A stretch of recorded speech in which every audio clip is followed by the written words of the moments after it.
2시를 향해서 가고 있습니다. 실시간으로 저희가 어떤 종목들이 움직이는지, 그리고 오늘 우리가 주목해야 될, 그리고 시장을 관통하고 있는 키워드는 무엇인지 알아보도록 할게요. 두 분 모셨는데요. 이코노미스토리의 김태성 본부장, 알파경제의 김종효 이사 함께하겠습니다. 어서 오십시오. 네, 안녕하세요. 네, 반갑습니다.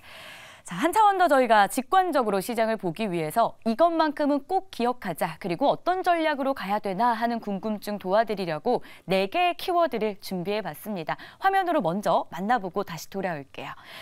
첫 번째 키워드는요. 네.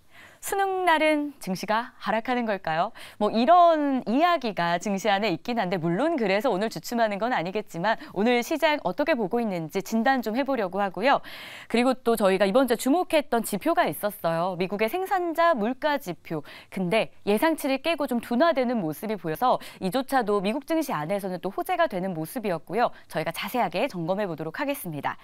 그리고 세 번째로는 섹터 보려고 하는데, 오늘 주류 업종 흐름 굉장히 좋죠. 정부의 정책과 좀 맞물린 모습인데 기대감 가질 만한 정책일 것인지 보겠고요. 마지막으로는 자율주행차 다 같이 잘 가고 있습니다. 어떤 호재가 있는 건지 기대감 갖고 앞으로 투자 괜찮은지 살펴볼게요. 자, 먼저 첫 번째 키워드부터 볼까요? 수능 날은 증시 하락하는 건지, 참 이게 재밌는 말이긴 해요. 기억하세요? 수능 한파? 수능 볼 때 한파 있으셨습니까? 그랬었던 것 같습니다. 어떻게 김종효 이사님은요? 저는 2번 봤기 때문에. 또 웃으면서 물어봤는데 슬프게 얘기를 제가 또. 수능 1세대라 네. 그때 수능을 7월에 한 번인가? 그다음에 뭐 10월에 한 번 이렇게 2번 봐서. 재수 이런 거 아니고. 재수가 아니라. 네. 죄송합니다. 네. 그때 이제 뭐 7월은 당연히 한파가 없었겠지만 저희가 날씨가 정말 안 춥다 이런 생각하다가도 딱 수능 날 되면은 추워져서 이때를 겨울의 기점으로 많이들 보는데, 시장 안에서는 2006년부터 10년 동안 수치를 봤더니 10번 중에 9번 네. 수능 날 증시가 하락을 했었다라고 해요. 마감하는 기준으로요. 그래서 오늘 또 이런 말이 있는 것 같은데, 과연 오늘의 하락은 저희가 좀 어떻게 볼까요? 김태성 본부장의 한 줄평부터 열어보도록 하겠습니다. 지수보다는 섹터에 집중하자라고 해주셨습니다. 오늘 지수 뭐 보합해서 움직이는데 이건 별로 중요하지 않고 네. 섹터 집중하자, 이런 말씀이신 거죠? 일단 뭐 최근 우리나라 증시뿐만 아니고 글로벌 증시가 좀 가파르게 올라왔습니다. 그런 가운데서 잠깐 숨고르기를 좀 하고 있는 상황. 어제 글로벌 증시에서 이제 특징 중에 하나다라고 한다면 2차 전지는 여전히 강했지만 이 반도체 IT로 이제 대표되는 엔비디아 같은 경우에는 잠시 조금 멈추는 그러한 모습을 좀 보였기 때문에 우리나라 시장에서도 그러한 흐름들이 조금 이어지고 있다라고 좀 볼 수 있을 것 같습니다. 다소 좀 아쉬운 것은 2차 전지가 사실 지금 글로벌 시장, 글로벌 기업들, 대표 기업들의 흐름과 굉장히 딥커플링 되고 있다라는 모습이 너무나 이제 안타깝고 좀 아쉬운 모습이긴 하나, 반도체 IT만큼은 그래도 수급의 연속성이 지금 붙어주면서 그래도 가는 기업은 계속해서 좋은 모습을 좀 보이고 있고, 최근에 이제 실적에 대한 노이즈가 있었던 한미반도체 또한 시장에서 이렇게 수급의 픽을 받게 된다라고 하면 아무리 안 좋은 악재 뉴스였어도 주가가 올라가는 그런 모습들을 좀 보이고 있기 때문에 저는 전체적으로 지금 코스피 지수가 얼마까지 올라가냐, 뭐 코스닥 지수가 얼마가 또 저항일 것이냐 이런 것을 고민하기보다는 돈이 몰리고 있는 섹터에 계속해서 좀 관심을 가져봐야 우리가 그 안에서 힌트를 좀 얻을 수 있지 않을까라는 의견 한번 들어보도록 하겠습니다. 결국 시장에 뭐 저희가 하나 보고 흔들리고 하나 보고 기뻐하고 이러지 말고, 그렇죠. 돈이 몰리고 있는 섹터를 좀 볼 필요가 있다. 성공 투자로 연결되는 길이다. 네. 이렇게 힌트를 좀 주셨는데, 김종효 이사님 한 줄 평 볼까요? 오늘 좀 조정받고 있는 건 수능이 문제가 아니고 좀 수급을 보자, 이렇게 이야기를 해주셨어요. 수급 중에서도 저희가 좀 오늘 포인트 갖고 볼 그런 수급이 있어요? 네, 지난 화요일 날 아마 다른 시간에서 말씀을 드렸던 부분인데, 그날 제가 아침부터 굉장히 이상하게 생각했던 것은 금융투자라고 하는 굉장히 단타 매매, 그다음에 작은 수익을 노리는 투자 주체가 프로그램을 끼지 않고 대규모의 매수를 시작하고 있어서 이거 뭔가 이상하다라고 했는데 바로 뉴스가 나왔죠. 윤석열 대통령이 공매도와 관련된 어떤 얘기를 했고, 그다음에 어제 같은 경우에는 기관 매수가 1조 이상 폭발하면서 뭐 전체적으로 시장이 크게 움직이는 모습이었고요. 자, 오늘은 또 하나의 뉴스가 나왔습니다. 공매도 기울어진 운동장을 맞추기 위한 여러 가지 뉴스가 당정에서 지금 나오고 있는데, 뭐 물론 반응은 좋지 않지만 어쨌든 이런 뉴스가 나오는 구간에서 기관 매수가 바로 떨어지고 있죠. 그러니까 지난 이틀간의 급등은 글로벌 증시의 급등, 미국 금리의 하락 이런 것들의 한 절반 정도 기인했고 그다음에 정부의 추가적인 부양책이 나올 거라는 기대로 인해서 기관 수급이 급격히 유입되면서 가장 공매도 비중이 높았다고 하는 2차 전지가 가장 민감하게 이틀 동안 움직였죠. 네. 그런데 아마 이런 뉴스들이 어저께 뭐 후장부터 조금 나오지 않았나 싶은데 오후장부터 급격하게 또 둔화된 건 2차 전지입니다. 그렇게 본다면 지금 현재 구간에서 우리가 뭐 수능 이벤트 물론 중요하죠. 수능에 뭐 올랐느냐 내렸느냐 뭐 연도별로 따져서 이런 거 중요한데 지금 시장의 메인 포인트는 누가 뭐래도 금리하고 수급이다. 그 중에서도 굉장히 이틀간 급하게 움직였던 기관 수급이 더 이상 유입되지 않으면 시장을 밀어올릴 힘이 없는 건 분명하죠. 외국인 뭐 사봐야 반도체 일부 사고 있고요. 개인들은 지금 추가적으로 들어올 여력이 별로 없는 것으로 보이고 그다음에 기관 투자자가 이틀간 강하게 시장을 비트하면서 끌어올려줬는데 오늘처럼 기관이 또 한 발 빼면 뭐 시장은 그렇게 크게 움직이지 않는 거죠. 오늘도 외국인 2천억 사지만 삼성전자 빼고 아무것도 안 사는 그런 양상입니다. 따라서 지금 가장 우리가 주목해 봐야 될 포인트는 금리가 계속 내려갈 거냐라는 부분과 그다음에 뭐 이런 대형주 수급이 계속 살아날 수 있느냐 이 두 가지가 더 중요하다라고 전 판단하고 있습니다. 외국인도 반도체 일부에 좀 집중되는 수급, 매수세가 확인이 되는 상황에서 기관의 매수가 꾸준히 들어올지 여부, 그리고 금리에 대한 부분을 좀 이야기를 해주셨습니다. 그러면 다음 키워드도 금리와 좀 연관이 있을 것 같아서 바로 키워드 열어보도록 할게요. PPI. 어제 저희가 CPI 이야기를 좀 했었거든요. 이게 진짜로 둔화되는 추세로 들어가는 건지 많이들 궁금해하셨고 또 참여하셨던 분들이 둔화 시그널인 것 같다라고 말씀 주셨는데 오늘 생산자 물가지수 나왔는데 2년 6개월 만에 최저치를 기록을 합니다. 결국 연준의 금리 동결 그리고 훗날에는 인하 가능성까지 저희가 좀 열어두고 있는 거거든요. 김태성 본부장님은 이에 대해서 어떻게 보실까요? 네. 한 줄 평 봤는데 속도보다는 안정성에 집중하자라고 해주셨어요. 네.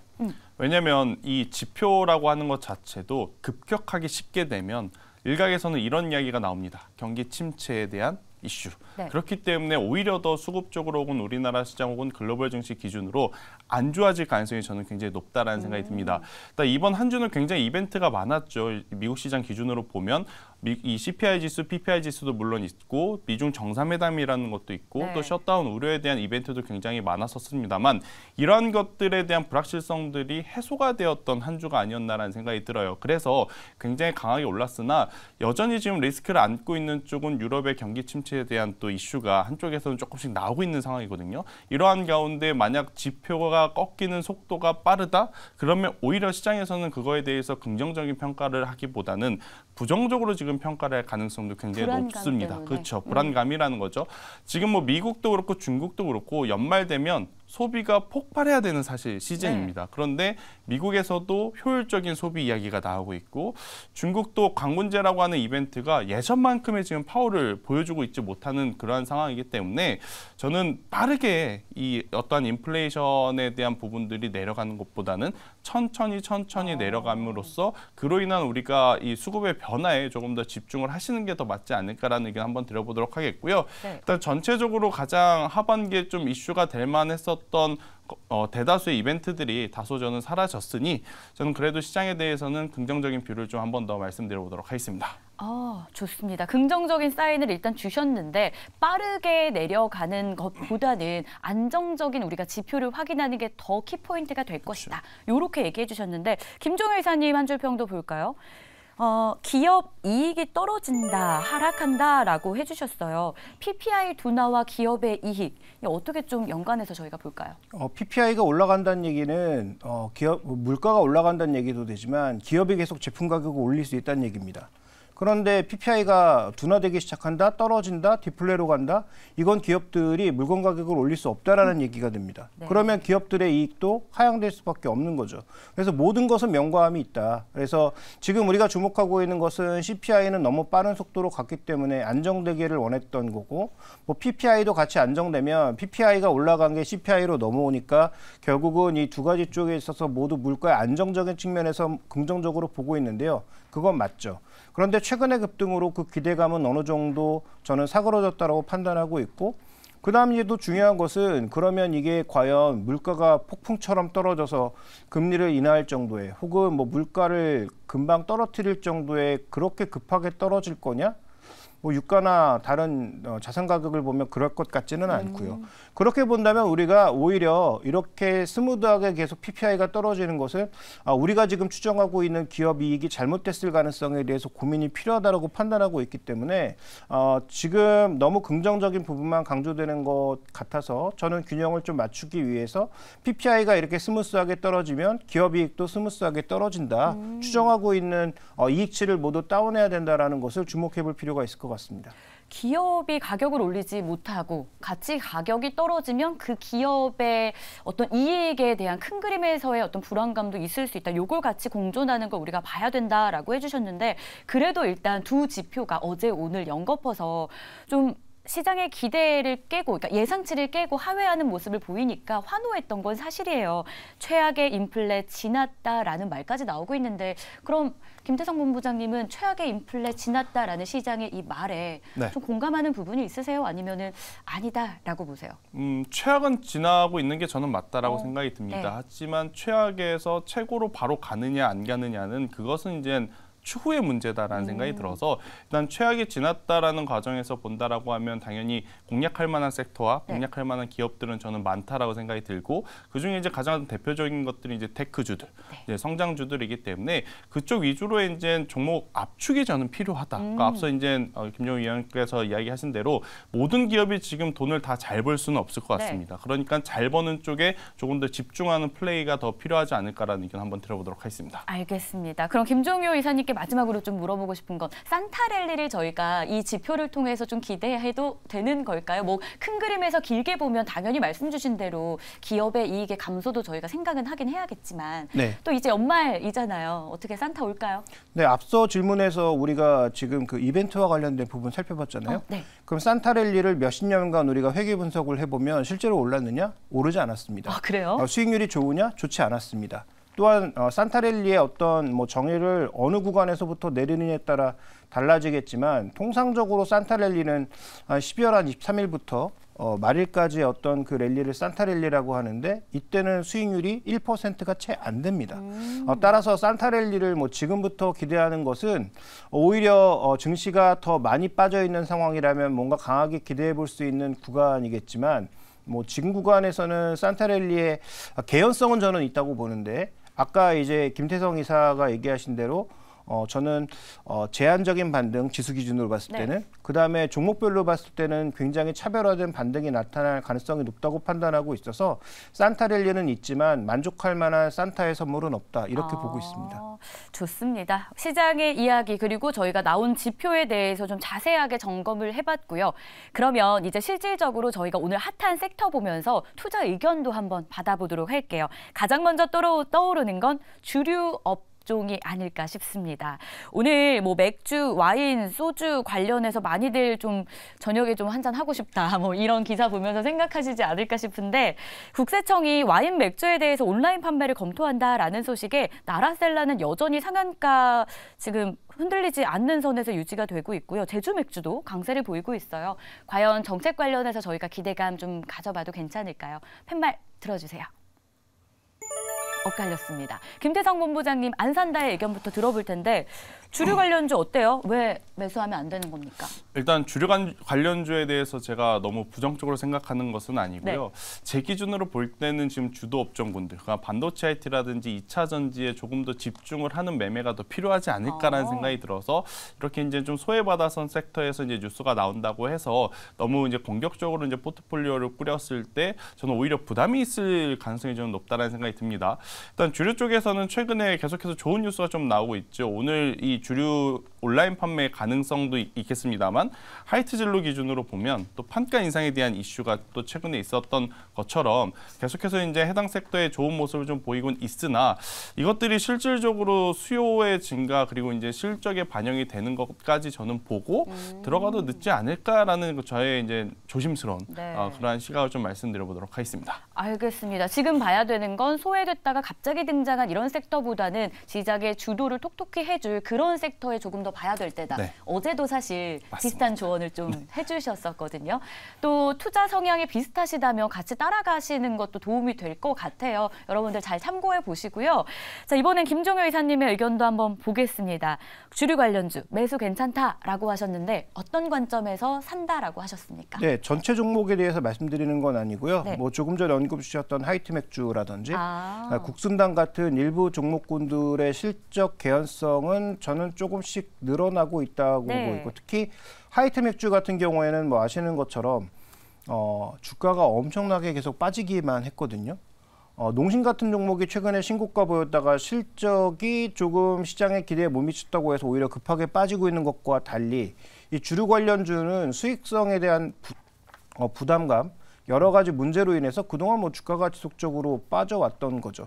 그러면 그 대표 종목에 대한 전체적인 흐름은 우리가 조금은 이제 달리 볼 때도 되지 않았느냐. 그래서 여기선 종목을 또 선별하는 과정은 필요하겠지만 업종 내 대표주인 하이트맥주와 롯데칠성도 뭐 전체가 주류는 아닙니다만 이런 종목군들에 대해서는 일정 부분 조금 개선될 만한 여지가 있지 않느냐 이렇게 보고 있어서 저는 뭐 전체 업종보다는 업종의 대표주에게 기회가 조금 돌아오고 있다. 다만 이 업종의 특성상 포트폴리오에서 10% 이상 살 수 있느냐?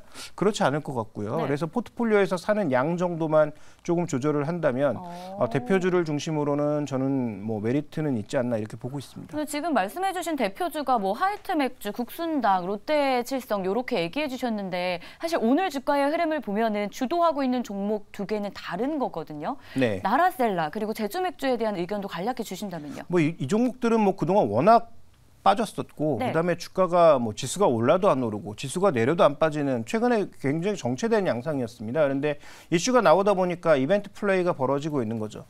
여러 번 언급드렸지만 이벤트 플레이는 이벤트 플레이에서 끝나셔야죠. 그래서 지금 실제로 인터넷 판매가 이루어진다고 했을 때 이들의 실적이 얼마나 들어올 거냐 알 수 없죠. 네. 그래서 저는 뭐 이들 종목에 대해서는 뭐 그렇게 큰 관심은 없고 말 그대로 이벤트 플레이는 이벤트 플레이에서 그쳐라. 이벤트가 끝나는 순간 파는 게 맞다 이렇게 보고 있습니다. 아, 알겠습니다. 오늘의 움직임 나라셀라, 제주맥주의 경우에는 이벤트성 정도로만 바라보고 있었기 때문에 정말 투자에 참여하신다면 주류업 내에서도 대장에 투자를 하는 게 좀 올바른 선택이겠다라는 조언도 저희가 기억해 보겠습니다. 자, 그럼 마지막 섹터입니다. 자율주행 한번 볼까요?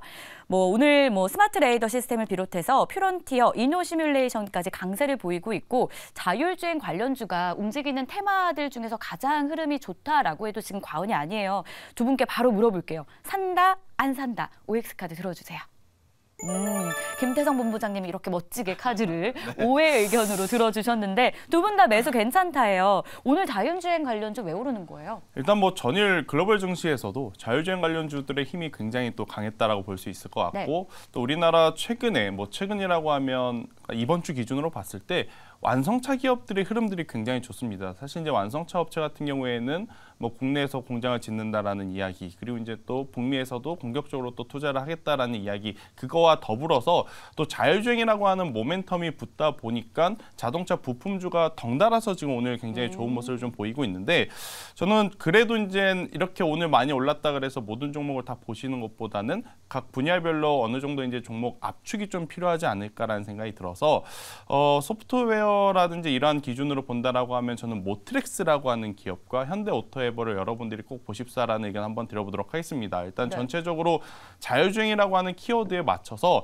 실제로 기술력을 가지고 있고 그 기술력을 바탕으로 돈을 벌고 있느냐 없느냐가 저는 가장 중요하다라고 좀 보고 있거든요. 이 두 기업 같은 경우에는 지속적인 수주 공시 그리고 글로벌 기업들과의 이제 협업 이슈가 계속 나오고 있는 기업이니까 꼭 체크를 하셔야 된다라는 의견 한번 드려보도록 하겠고요.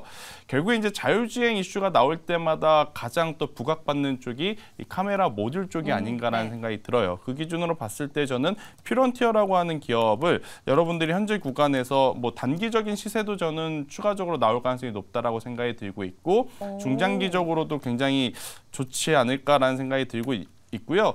뭐 스마트 레이더 시스템이라고 하는 기업도 좀 있겠습니다만 이 기업은 신규 상장한 지 아직 얼마 안 되었기 때문에 이건 저의 편견일 수는 있습니다. 네. 최근에 이제 파도를 보면서 신규 상장 쪽은 당분간 조금 멀리 해야 되겠다라는 저의 개인적인 또 네. 투자 심리까지 저는 말씀 한번 드려보면서 자율주행 쪽은 좀 워낙 봐야 될 기업들이 많은 것 같아요. 상대적으로 이제 덜 올랐던 부분, 그러한 부분들이 이제 부각이 된다라고 하면 올라갈 수 있는 폭 자체가 다른 섹터들보다는 조금은 더 많지 않을까라는 의견 한번 드려보도록 하겠습니다. 지금 여러 종목들을 좀 이야기해 주셨는데 많았어요. 네. 그래서 보니까 자율주행 전반적으로 지금 아직 못 올라간 재료에 비해서 못 간 종목들이 참 많다. 그래서 또 많은 종목을 또 섹터별로 이야기를 해주신 것 같은데요. 참고해 보도록 하겠고 김종효 이사님도 오해 의견을 주셨잖아요.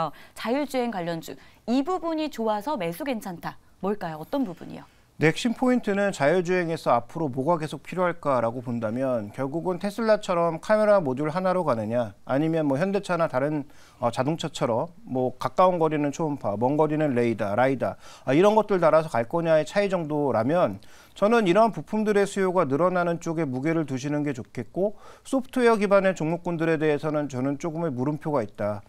왜냐하면 이런 소프트웨어의 전반적인 업그레이드와 그다음에 데이터베이스 확대에는 엄청난 돈이 필요한데 지금 국내 관련주로 꼽히는 기업들이 그 정도의 파이낸싱을 할 수 있느냐, 그 정도의 또 돈을 벌어서 자기가 버는 돈으로 계속 투자를 할 수 있느냐를 살펴보면 그렇지 않을 것 같고요. 그렇게 본다면 저는 뭐 우리나라는 지금 가장 잘하고 있는 그 티맵 뭐 이런 쪽으로 뭔가 좀 집중되지 않을까라고 보고 있고, 그다음에 뭐 구글이라든지 이렇게 앞에 선도적으로 잘하고 있는 테슬라 같이 잘하는 업체 쪽으로 가겠죠. 그래서 GM도 지금 슈퍼크루즈를 거의 포기한 상황에서 중소업체들이 과연 소프트웨어적으로 대단한 능력을 보여줄 수 있는가?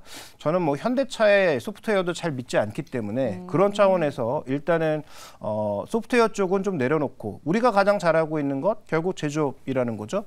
또 제조업에서의 첨단 기기의 능력, 그다음에 뭐 렌즈, 모듈 이런 것들을 만들어서 기본적으로 하드웨어에 접합하는 것, 이것은 뭐 우리나라가 거의 최고 수준을 달리고 있다라는 관점에서 삼성전기, 멕시코에 공장 만들어서 관련돼 있는 전장 부품들 대거 생산한다고 하죠.